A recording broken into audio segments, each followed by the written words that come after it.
Alright, now it's time to piss off the Satanists. I'm sorry, guys. I love you guys. I just want to let you know, you guys have been carrying a symbol that is not yours to carry. This upside down cross, right? The upside down cross. That's not your cross. That's not the cross of Satan. There's a sigil of Lucifer. Refer to that if you need a symbol, because the reason that it is not the symbol of Satan is because the upside down cross represents St. Peter. St. Peter was crucified upside down so that he wouldn't take away from the glory of Jesus and the way that Jesus died. He didn't want to die in the same way. He was the predecessor of Jesus. His house was the founding place of, that was Jesus's headquarters, okay? That's where the first church started, right? And the first church of Christianity, I guess. I don't like that though, because I'm not a Christian, but I love Jesus. Okay. The first church of the followers of Jesus, I guess.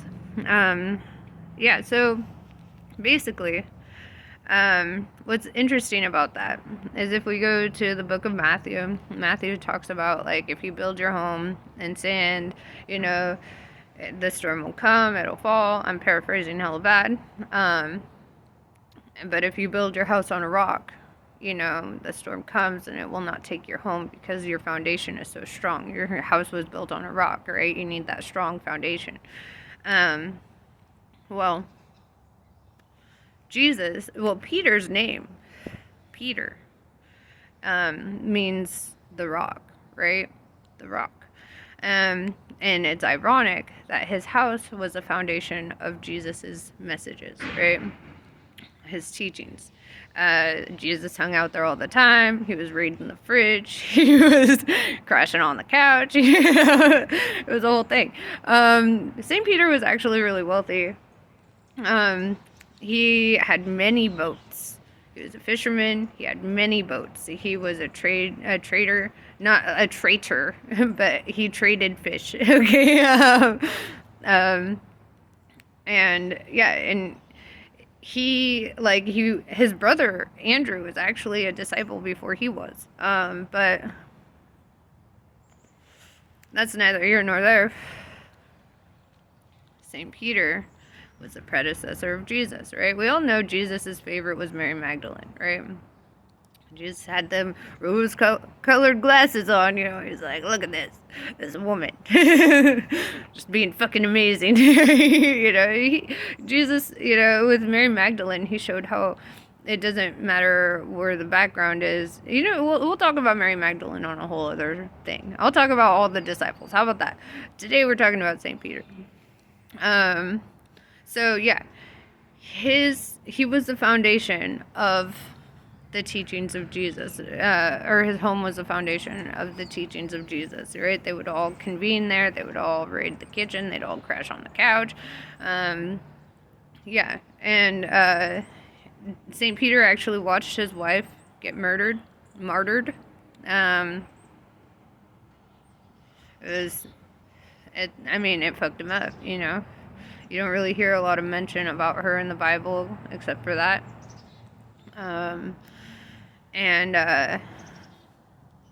So imagine, how he must have felt when that happened to Jesus. He's like, fuck, this is just replaying. I give love and then it dies, and so it's sad. The story of St. Peter is actually really sad. When Jesus was taken to be crucified, he denied Jesus 3 times. He denied knowing Jesus. He denied all affiliation with Jesus. He was like, I don't know that man. But then he redeemed himself. He redeemed himself because he picked up that torch and he went with it, right? He continued spreading the messages, and there's a part where they talk about how he saw Jesus in the desert after Jesus had been crucified and stuff, and he looks at Jesus and he's like, "Where are you going, Jesus?" And he's like, "Oh, I'm going to Rome. I'm going to be crucified again." And and then he's like, "Damn, Jesus." Okay. And he knew that the Christian church was there, and he knew that the Christians were being singled out. You know, the Christians kind of had it like the pagans, right? They were witches, or considered such, because the Jewish church never recognized Jesus as being the Messiah. They still don't. They did not like him. They called him a drunk. They called him a glutton. Said that he was not worthy of a role like that. I know, you're thinking that's crazy, right? And then, fucking John the Baptist shows up not drinking, not eating all the same stuff everybody else is, and then everyone's like, he's got a demon. he ain't doing all the same stuff. And so it's like, you can't please these people. They'll find any way to be like, it ain't you. It ain't you. We're waiting on some white guy to save us. It's okay. Because those who know, and those who carry that torch. But fucking, yeah, Peter, the whole time, that guy was like, I'm not worthy. I don't know. There's this part where he's out and they're fishing, all the disciples are having a good day, and all of a sudden the storm hits while Jesus is taking a nap, and they're like, Jesus, how are you sleeping through this? There's a storm. Oh my God, we're all gonna die. And Jesus looks at him and he's like, he stretches, and he just starts laughing. He's just like, ye of little faith. And he's like, it's fine, and then the storm calms, and he's like, and he walks out on the water, and they're like, Jesus, what are you doing? Get in the boat. Get in the fucking, what are you doing? He was just walking out in the water, and Peter's like, I can't swim. And Jesus is like, come on, Peter, come on, walk with me. You can do this. Walk with me. And he's like, okay, and so he goes out and he starts walking, and he's like, oh shit, by my faith I am walking, and then he looks down, he overthinks it. He's like, fuck, I'm walking on water, and then he falls. And Jesus laughs at him again. And he's like, ye of little faith, little Peter. Always questioning shit, always overthinking shit, always in your head about shit. Like, Peter just never thought that was something he was worthy of, taking on that role, having that position, And, but he was destined for it, right? It was in the cards. Sorry, I just noticed my face was jacked. It was in the cards for him, and he would always be like, it can't be me. I can't carry this on. And Jesus is like, bro, I am going to die. Okay? That's the destiny for me. I'm going back. Okay? Somebody has to stay here and carry the torch. Be the fire. Be the rock. You have to do this, It's like, I didn't plan this for you, God did. And, so St. Peter did, and he did well. He did exactly what he was meant to do. I mean, he kind of fucked up when he brought St. Paul in, and we'll talk about that. I did talk about that, actually. Maybe I'll link that in this, where I talk about my 2,000-year-old, grudge, which I'm learning to forgive. I'm learning. I'm gonna link that because I actually talked about St. Paul before I'm talking about St. Peter.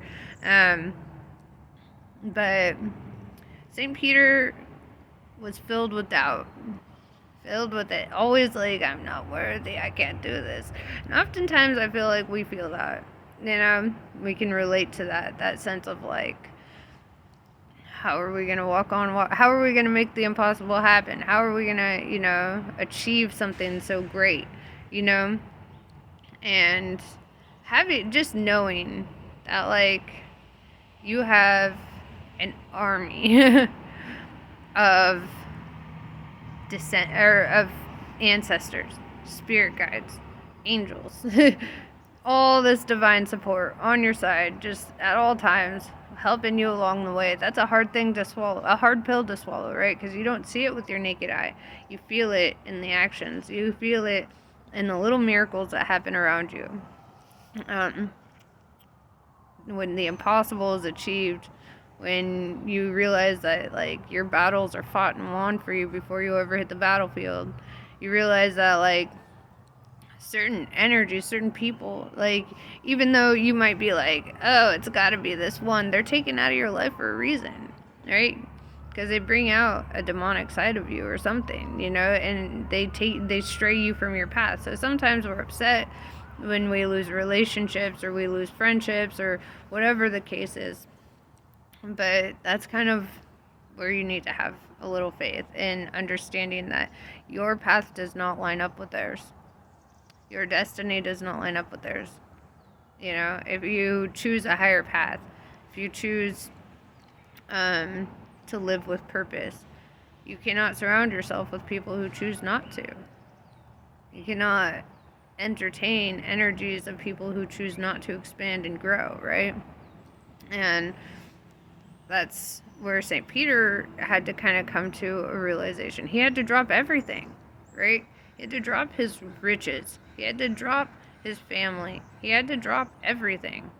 No, he didn't have to. He chose to. He chose to drop everything and walk in that desert and preach the words and do the things. He could have lived comfortably without ever doing any of that. He never had to get crucified upside down. fuck, Peter. What the fuck? He never had to do that. You know, when they recovered his remains, all these generations later, when they recovered his remains, his feet bones weren't there because he was hung upside down. So they cut off his feet. And they left him on the cross. And the rest of him was buried, you know. And I always found that really interesting because his feet were his foundation that he walked on, right? And after St. Peter died and the Christian church went fucking crazy and became tyrannical and fucked up, when the foundation fell from the Church of Jesus, the Church of God, you know, it shook something, you know. And then St. Paul went and put all that hate in the Bible, which was stupid, and I disagree, and I'm linking that video in here. But the foundation was shook. It was taken because he was the feet that the church stood on, you know. And I don't know, that fucked me up, learning that his feet were taken. His feet. I don't know. He was buried incomplete. And he was buried, and that's kind of metaphorical. Like his job was incomplete. He had to come back and do something, right? Because I believe in reincarnation, right? I believe that, I mean, it's scientific. All energy and matter in the universe is neither created nor destroyed, just moved, right? Just changed, just transformable. So, yeah. I feel that with St. Peter, that just represented unfinished business for him. He had to come back. He had to walk again. He needed to gain his feet back. He needed to do it again. Just like Jesus was prophesied to do it again, St. Peter has to come back and do it again. They all have to come back and do it again, right? They're all part of the story. They're all part of this needing to come back and finish what was unfinished. Finish what was taken from them, what was stolen. And they were being fucking murdered. Murdered! Yeah. So,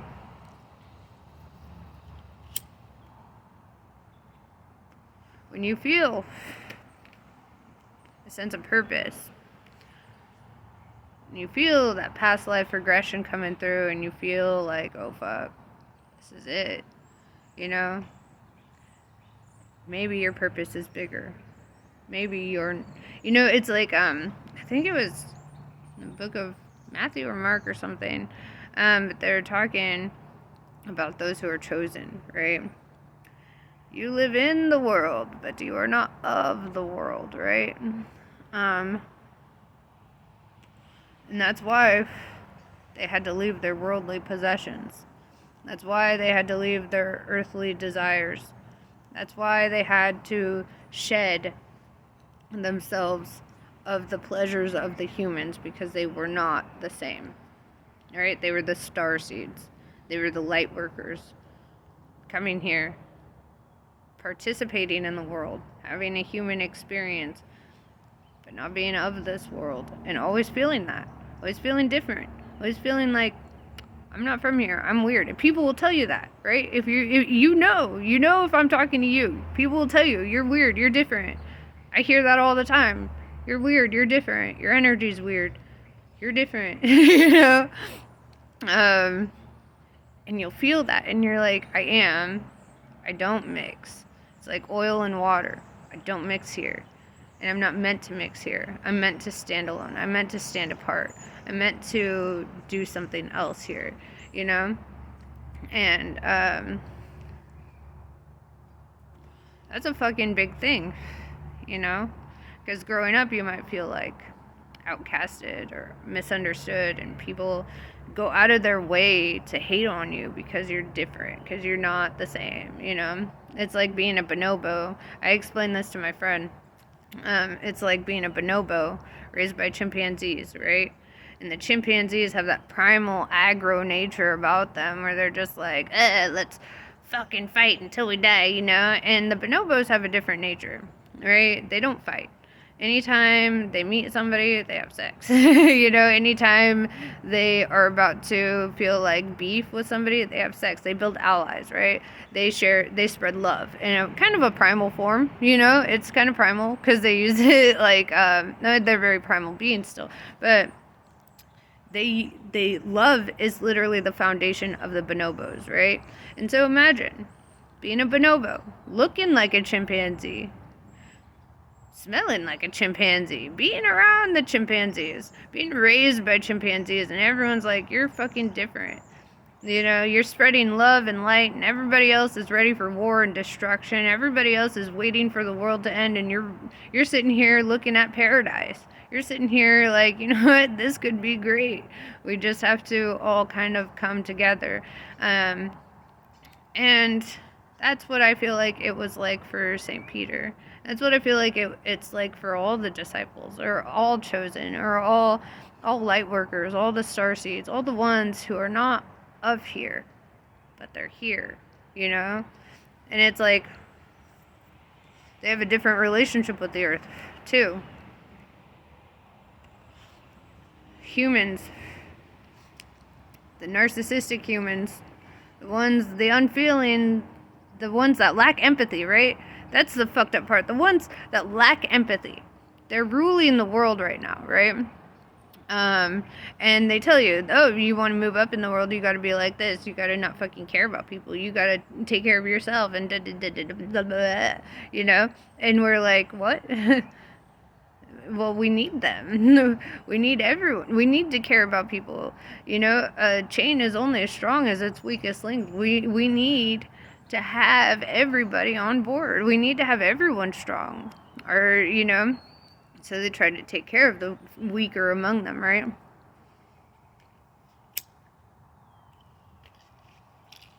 They try to take care of them. They go out of their way to help those who need help, to spread light to those who live in darkness, to be hope, right? To show another way of being, right? To help them evolve.